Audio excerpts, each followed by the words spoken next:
Hey guys, and welcome back for another content of the Ragnarok. In this video, I will go over all the new classes, which are the 2 job class and their various builds, discussing each one individually to provide a more in-depth guide and explanation.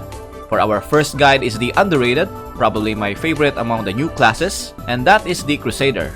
Like I've said on my previous video that Crusaders have 2 builds, which are the physical and magic, but in this video, I will be talking about the magic type Crusader. And before we proceed, we know that grinding is essential for faster leveling and farming. So running the game on a cloud server around the clock can give you an advantage. If you are interested in a cloud phone that I've been using recently for this game, here's a word from our sponsor. Does your phone overheating when grinding? Or do you have a lot of accounts to grind at the same time on a different games? I have good news for you. UG Phone is an Android cloud phone that helps you AFK grind non-stop even when you close the application. This will let you save battery for your phone and your game will still run even when you have no internet access when you're outside. Also, UG Phone can open multiple instances that is applicable to other games like Ragnarok X, Mir 4, Night Cross, Ragnarok 20 Heroes, and many more games that have an immense AFK grinding. Just use my code 4F8CAA, or you can just click the link on the description below to get 488 diamonds so you can try the UG Phone for yourself. Download the UG Phone now for Android, iOS, or even on the Windows PC. Thanks for listening and let's get back to the video. Now let's get started. First, we discuss the stats allocation. The main stats will be the intelligence, as this will increase some multipliers of your skills like the Holy Cross and the Grand Cross. And magic attack will also be beneficial for Grand Cross. Whenever possible, focus on choosing cards that provides intelligence. I'll cover this in more detail later in the card section. Next stat is dexterity. You only need enough dexterity to lessen the casting speed of your Grand Cross, as this will be important in other scenarios like Endless Tower, Hunting Park, and Brave Trials. Third one is the luck for added critical hits. This one also doesn't need to have high allocation since you will have the access to Spear Quicken buff, which will give you a plus 30 flat critical hits. And the last stat will be the vitality. This will play a crucial role in the late game as you will need high HP so you won't get killed easily, especially in PvP. So for the stats allocation, go for Int, maybe around 70, Dex for around 30 or more until you cut the casting in half, Luck for about 21 is enough, and the rest will be on the vitality. Now let's take a look at the skills. On the first job, max the Bash. This will be your main skill for leveling until you reach the second job. Get level 1 Fatal Blow so your Bash will have a chance to stun the enemies. Level 1 Magnum Break for prerequisite, then level 10 increase HP recovery. This might help you a little in grinding so you won't use more HP potions. Level 1 Provoke, you will not gonna use this often. Level 6 Endure. This is really helpful for PvP, especially in War of Imperium, where there are so many ankle snare traps. They are immune to knockback and brooting for 10 seconds, so you can just cast this skill and run around those traps without worrying. Then level 10 Holding to reduce the cooldown of this skill much more. It adds another layer of defense and damage absorption to your character when your HP reaches below 30%. You won't be needing these sword masteries because you will be using Spear on the second job.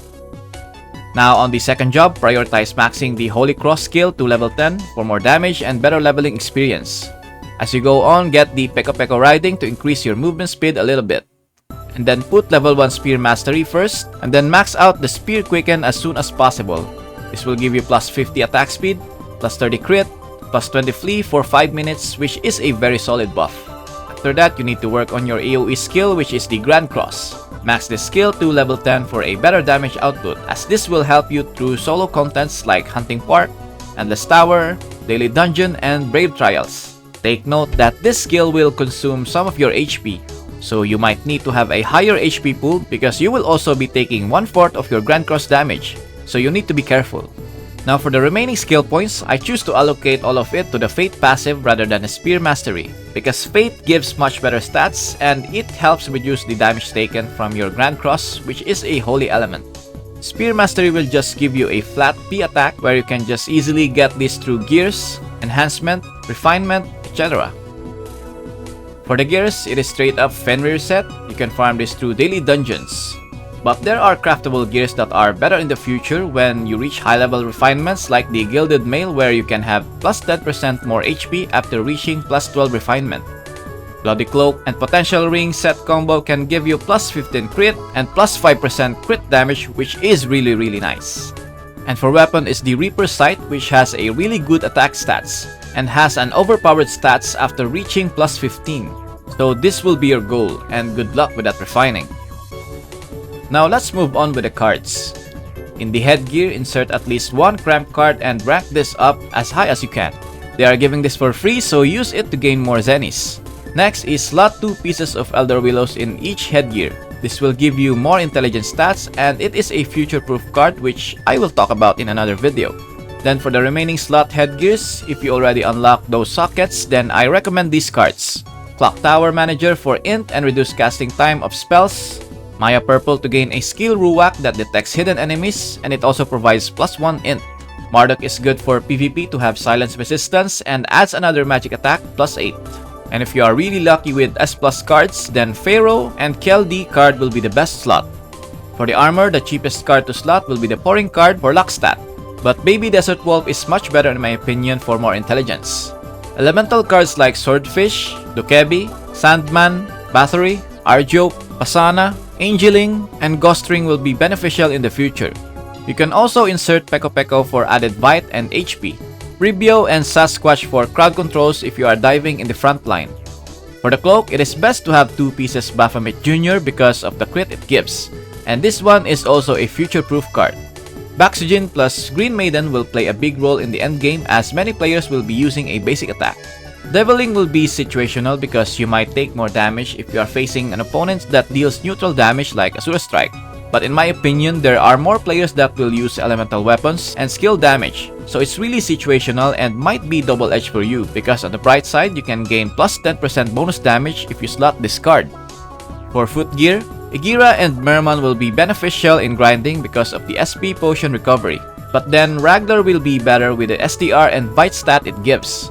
S+ cards that are best slot are the Amonra for plus 1 stat and has a chance to cast Kyrie Ellison buff which grants them plus 15% total damage reduction for 12 seconds.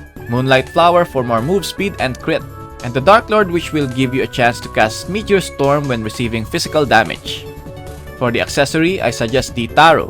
If you are wondering, STR also gives P attack and we will still need P attack for the Holy Cross damage formula. And also, the main reason is that the Taro card is also a future-proof card. But if you want to be more tankier, then Spore will also be a good slot. For the remaining accessory sockets, I recommend having the Owl Duke, Owl Baron, Green Maiden, and Stormy Knight card. For weapon, Lunatic is still best for early game. Then you might transition to size, racial, and element cards like the Soldier Skeleton, Scorpion, Mandragora, and many more for late game. Now, if you are lazy on switching cards, then better just get crit damage cards like the Goblin Archer, Goblin Steam Rider, Freezer, Rogue, Kobold Archer, or Rotor Zyro. For the offhand, just equip the Ogre Tooth for medium-sized damage reduction. This includes players, and if you are lucky with cards, then the Big Egg Ring card will be for another slot. For the wardrobe, it is pretty straightforward, just get in stats. For the upper is the Polar Bear Cap, middle is Blush, then mouth is Baby Pacifier. For the runes, on the attack statue, insert magic attack, HP, crit, crit damage, and SP runes or hit rate. On the defense statue, insert HP, PDef, MDef, crit res, and ignore crit runes. Better start with the blue runes and just upgrade each to level 2 first, and then slowly level it up to 5 for more additional stats and combat power. For the Shadow Gears, the pendant and earring has a fixed affix pool, but the armor and shield has random. So on the armor, try to get the affix that has P attack and magic attack at the same time. P attack and HP will be the other option. And for the shield, try to get the critical hit and P attack affixes. Now for the gear affixes, I already tackled this on my recent video where you will just put better rarity affixes for more combat power, and you will just replace this later on. But ideally, it is much preferable to have the best affix as possible. So for the upper, middle, and lower, the best affixes are the critical hit and holy damage increase. For the armor, cloak, shoes, and offhand, the best affixes are the crit res, crit damage reduction, and HP. PDef, MDef, and crowd control resistance are optional. Then for the accessory and weapon, aim for the critical hit, critical damage, holy damage increase, P attack, M attack, and max HP. And lastly is the artifacts. I won't discuss the Forge because it's a linear investment just like the Ancient Gears, so I'll just go straight ahead to the Divine Seal. All these Divine Seals have some random affixes you can get. It includes attack and defensive stats, so it will have a lower chance to get your desired affix. If you can, just try to get or reroll for the critical hit, critical damage, holy damage increase, max HP, P attack, M attack, crit res, crit damage reduction, and then P def and M def for the least option. I won't also include the pet because it doesn't affect the builds for each class, and you can just choose whoever you want to deploy.